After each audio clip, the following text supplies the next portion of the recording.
চাকদহ শহর Trinamool Congress SC OBC সংগঠনের উদ্যোগে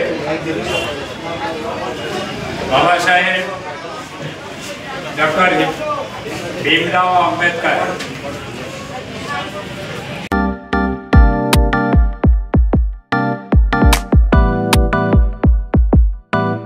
আজকে আমরা ডক্টর বাবা সাহেব ভীমরাও আম্বেদকরের ১৩৫তম জন্মদিন তৃণমূল কংগ্রেসের অফিসে এসেছি। আমরা পেয়েছি চাকদহ পৌরসভার প্রাক্তন পৌরপ্রধান দীপক চক্রবর্তী মহাশয়কে। আজকে আপনার এই উদ্যোগে এই ডক্টর বি আর আম্বেদকরের ১৩৫তম জন্মদিন পালিত হচ্ছে, আর বর্তমান পরিস্থিতি নিয়ে একটু যদি বলেন। চাকদহ শহর তৃণমূল কংগ্রেস এসসি ওবিসি সংগঠনের উদ্যোগে বাবা সাহেব ডক্টর বি আর আম্বেদকরের ১৩৫তম জন্মজয়ন্তী উৎসব উদযাপন। আমি প্রথমেই বাবা সাহেবের প্রতি শ্রদ্ধা নিবেদন করছি, প্রণাম জানাচ্ছি। তারপরে আপনারাও আমাদের অনুষ্ঠানে এসেছেন, যার জন্য আমি আপনাদের ধন্যবাদ জানাচ্ছি। ধন্যবাদ। ডক্টর বি আর আম্বেদকর, যিনি ছোটবেলা থেকেই অত্যন্ত মেধাবী ছিলেন, জেদি ছিলেন। ১৮৯১ সালে আজকের দিনে তিনি জন্মগ্রহণ করেছিলেন। স্কুল পর্যায়ে কাজ করতে গিয়ে শিক্ষক বলুন, ছাত্রদের দ্বারা প্রতি পদে পদে অবহেলিত, অপমানিত, লাঞ্ছিত হয়েছেন তিনি। তখন থেকেই তার মনের মধ্যে একটা জেদ কাজ করেছে, যে কোনো মূল্যে প্রতিষ্ঠিত হতে হবে, এর জবাব দিতে হবে। তিনি মানবিক দৃষ্টিভঙ্গি নিয়ে জাতপাত প্রথা মানতেন না। তিনি বলতেন ভারতবর্ষের সবাই নাগরিক, সবার কেন সমান অধিকার থাকবে না। যাই হোক, বরোদার রাজা মহারাজা তার দয়াতে তিনি বিদেশ পাড়ি দিয়েছিলেন। বিদেশ থেকে সব ডিগ্রি অর্জন করে এনে ভারতবর্ষে হাজির হয়েছিলেন। পরবর্তীকালে তিনি শুধু পিছিয়ে পড়া মানুষের নেতাই ছিলেন না, ভারতবর্ষের মানুষের নেতা হয়ে গিয়েছিলেন। তিনি ভারতবর্ষের সংবিধান রচনা করেছিলেন। ভারতবর্ষের প্রথম স্বাধীন সরকারের প্রধানমন্ত্রী ছিলেন জওহরলাল নেহরু সাহেব। জওহরলাল নেহরু তার কাজে মুগ্ধ হয়ে স্বাধীন ভারতবর্ষের প্রথম সরকারে তাকে আইনমন্ত্রীর দায়িত্ব দিয়েছিলেন।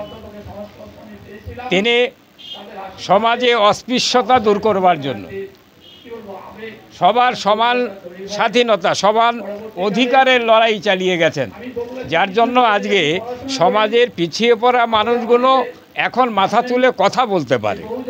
তাও আমাদের দুর্ভাগ্য, স্বাধীন ভারতবর্ষে এখনও আমরা দেখি কিছু কিছু রাজ্যে পিছিয়ে পড়া মানুষের ওপর, পিছিয়ে পড়া মহিলাদের ওপর চরম অত্যাচার হচ্ছে। কোনো প্রতিবাদ নেই, কোনো প্রতিকার নেই। যারা অপরাধী তাদের বিরুদ্ধে সেখানকার সরকার কোনো ব্যবস্থা নিচ্ছে না। যাই হোক, আজকের দিনে আমি ডাক্তার বি আর আম্বেদকরের প্রতি শ্রদ্ধা নিবেদন করছি। তারপরও সবার কাছে অনুরোধ রাখবো আপনাদের মাধ্যমে, আসুন আমরা সবাই মিলে ধর্মীয় বিভাজনের বিরুদ্ধে, জাতপাতের লড়াইয়ের বিরুদ্ধে, সমস্ত ভেদাভেদ ভুলে গিয়ে বাংলার মুখ্যমন্ত্রী যেমন বলেন বাংলা সর্বধর্ম সমন্বয়ের পীঠস্থান, এখানে দাঙ্গা হবে না, এখানে জাতপাতের লড়াই হবে না, এটা বন্ধ করতে হবে। সব ধর্মের মানুষ স্বাধীনভাবে কথা বলবে, মত পোষণ করবে, সবার সমান অধিকার থাকবে। মমতা বন্দ্যোপাধ্যায়ের সেই দাবি, তার যে চিন্তা ভাবনা, আসুন আমরা সবাই মিলে এটাকে বাংলার বুকে বাস্তবায়িত করি। যারা বাংলায় অশুভ শক্তি আছেন, যারা বিরোধ বাঁধাতে চাইছে, গণ্ডগোল করতে চাইছে, দাঙ্গা লাগাতে চাইছে, সবাই মিলে সেই অশুভ শক্তির বিরুদ্ধে রুখে দাঁড়াতে হবে। আজকের দিনে এটাই হচ্ছে আমাদের শপথ।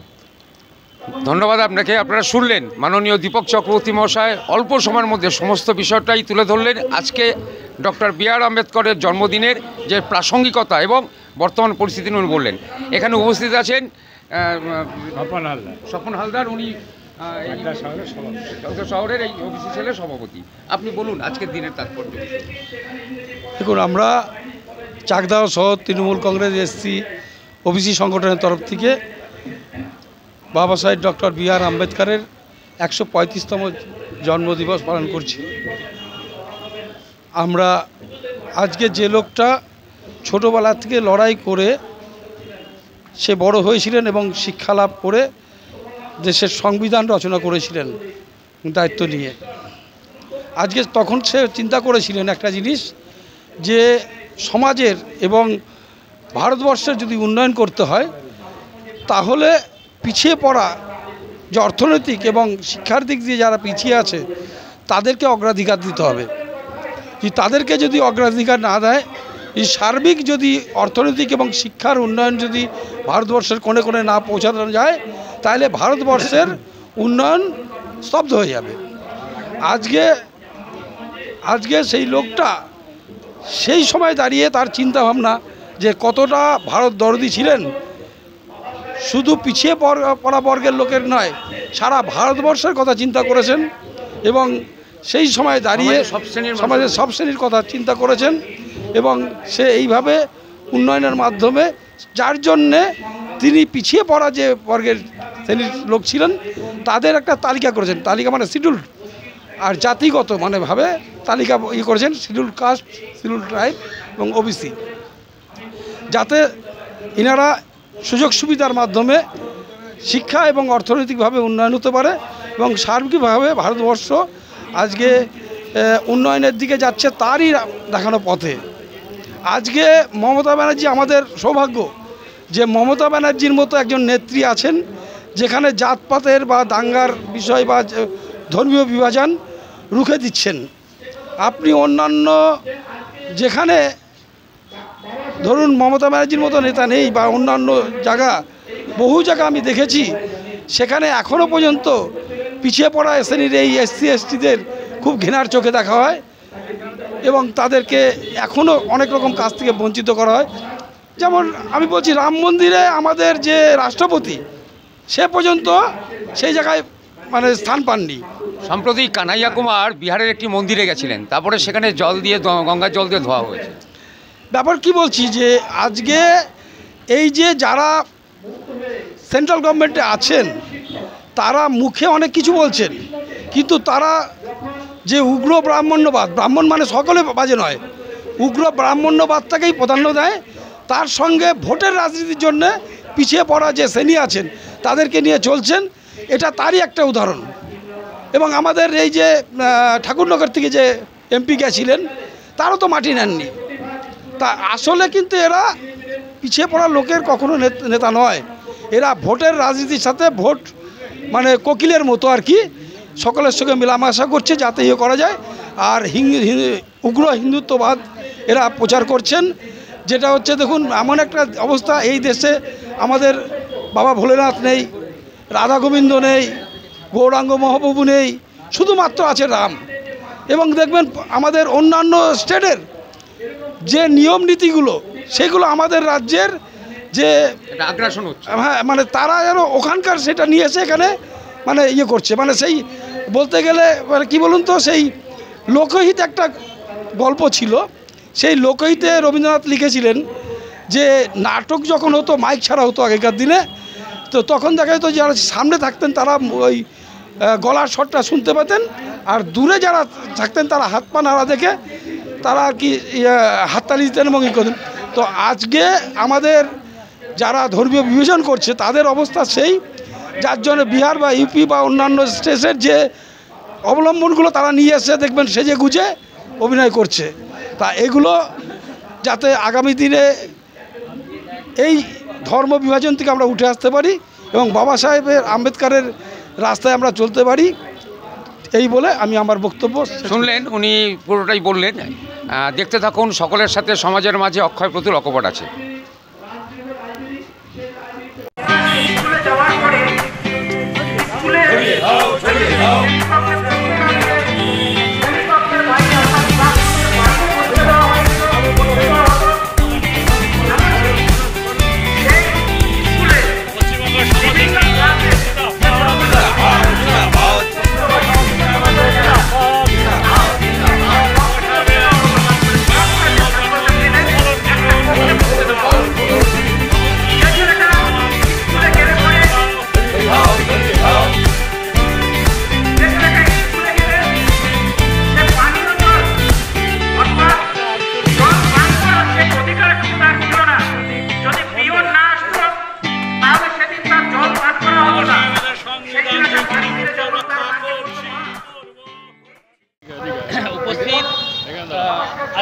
135তম বাবা সাহেব ভীমরাও আম্বেদকরের জন্মদিনে আমরা পশ্চিমবঙ্গ সামাজিক ন্যায় মঞ্চের পক্ষ থেকে যে অনুষ্ঠান অনুষ্ঠিত হচ্ছে, এখানে যারা উপস্থিত আছেন প্রত্যেককে পশ্চিমবঙ্গ সামাজিক ন্যায় মঞ্চ রাজ্য কমিটির পক্ষ থেকে অভিনন্দন জানাই। আপনারা জানেন যে ভারতবর্ষের যদি কোনো বিষয়ে আলোচনা করতে হয় তাহলে বাবা সাহেব আম্বেদকরকে বাদ দিয়ে কোনো ধরনের নীতি, সে সামাজিক বলুন, অর্থনৈতিক বলুন, রাজনীতি বলুন, বাবা সাহেবকে বাদ দিয়ে কোনো বিষয়ে আলোচনা হতে পারে না। কারণ বাবা সাহেব এমন একজন ব্যক্তি ছিলেন যে তিনি শুধু সংবিধানের জনক ছিলেন তা নয়, তিনি সমস্ত ক্ষেত্রে, তিনি যখন আইনসভার সদস্য ছিলেন, তিনি যে মহিলা বিল পাশ করতে গেছিলেন, সেই বিল যখন সেই তৎকালীন সময়ে কংগ্রেস দল এবং তৎকালীন সময়ে জওহরলাল নেহরুর সরকার যখন সেটা গ্রহণ করেনি, তিনি পদত্যাগ করেছিলেন। তিনি অ্যানিহিলেশন অফ কাস্ট তিনি চালু করতে চাইছিলেন, যে জাত যে ব্যবস্থা আছে সেই ব্যবস্থা অবলুপ্তি ঘটাতে হবে, তবেই ভারতবর্ষের সমাজ উন্নতি হবে এবং ভারতবর্ষের ডেভেলপমেন্ট হবে। সুতরাং সমস্ত বিষয়টা যদি আমরা আজকে আলোচনা করি তাহলে বাবা সাহেব ভীমরাও আম্বেদকরকে বাদ দিয়ে কোনো বিষয় হতে পারে না। তাই সমস্ত মানুষের আজকে বাবা সাহেব আম্বেদকরের জন্মদিন, এই জন্মদিনে আপামর সমস্ত মানুষের অংশগ্রহণ করা উচিত। যে এখনও পর্যন্ত যে মানুষের মধ্যে যে বিভেদ, যে বিচ্ছিন্নতা কাজ করে, যে অবিমৃশ্যতা কাজ করে, সেই জায়গা থেকে উঠে এসে বাবা সাহেবকে গ্রহণ করা উচিত এবং সাম্প্রদায়িকতা এবং যে সমস্ত মৌলবাদ, বিভিন্ন রকমের মনুবাদ যে বিষয়গুলো আছে, একমাত্র তাকে প্রতিহত করতে পারে, সঠিক জায়গায় নিয়ে যেতে পারে একমাত্র বাবা সাহেব আম্বেদকরের নীতি, আদর্শ এবং পথ। তাই আমি অনুরোধ করব যে এখানকার যে মানুষ আছেন, আমরা খুব সংক্ষিপ্ত হলেও, ছোট্ট হলেও, আমাদের চাকদা যে এরিয়া কমিটি বাবা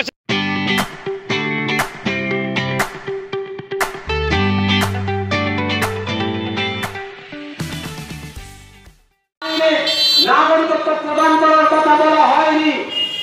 এখানে বলা হয়েছে যে কোনো অর্থাৎ 6টা ধর্মীয় গোষ্ঠী, যে হিন্দু, শিখ, বৌদ্ধ, খ্রিস্টান এবং পার্সি, এই 6টা ধর্মীয় গোষ্ঠী থেকে বাংলাদেশ, পাকিস্তান, আফগানিস্তান থেকে 3টি দেশ থেকে 2014 সালের 31শে ডিসেম্বরের আগে ধর্মীয় অত্যাচার বা ধর্মীয় অত্যাচারের ভয়ে যারা এই দেশে প্রবেশ করেছে তাদেরকে নাগরিকত্ব আবেদন করার, যদি তারা প্রমাণ করতে পারে এই 4টে শর্ত, তবে তারা নাগরিকত্বের জন্য আবেদন করতে পারবে।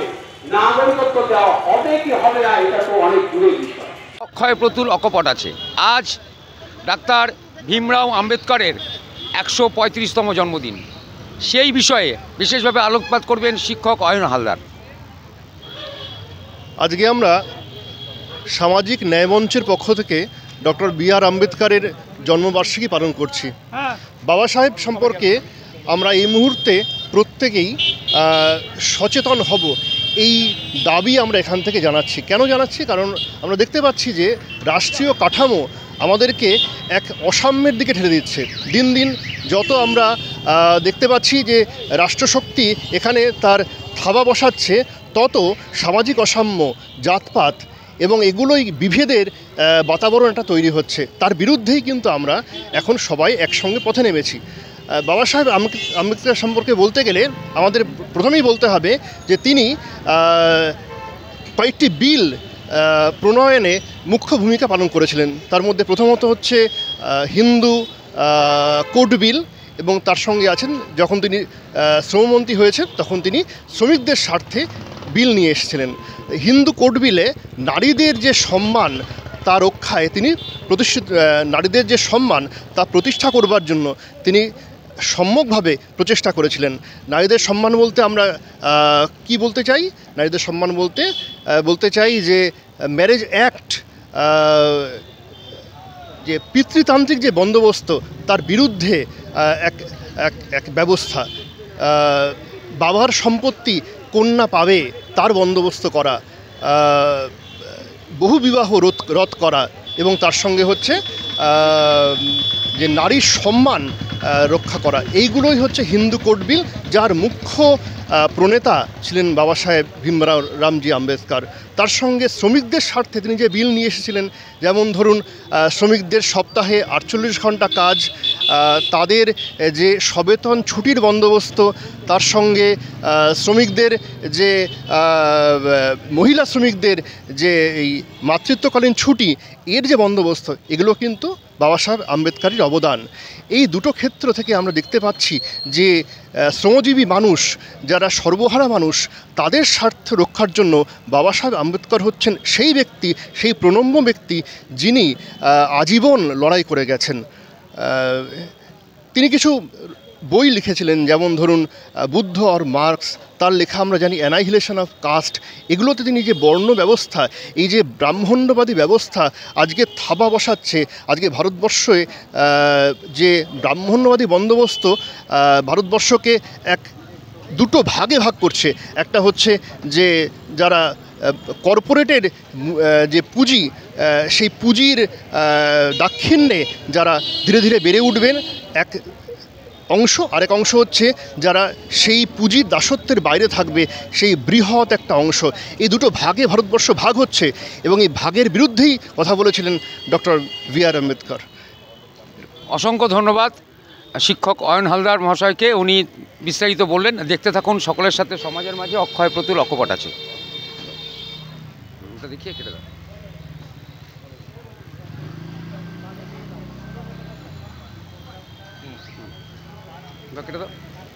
আম্বেদকর তখন বলেছিলেন, না ওই যে গ্রন্থে এইসব কথা লেখা আছে সেটা ভুল লেখা আছে, আমি বড় হয়ে আমিও একদিন এরকম কিতাব লিখবো, অর্থাৎ আমিও এরকম বই লিখবো।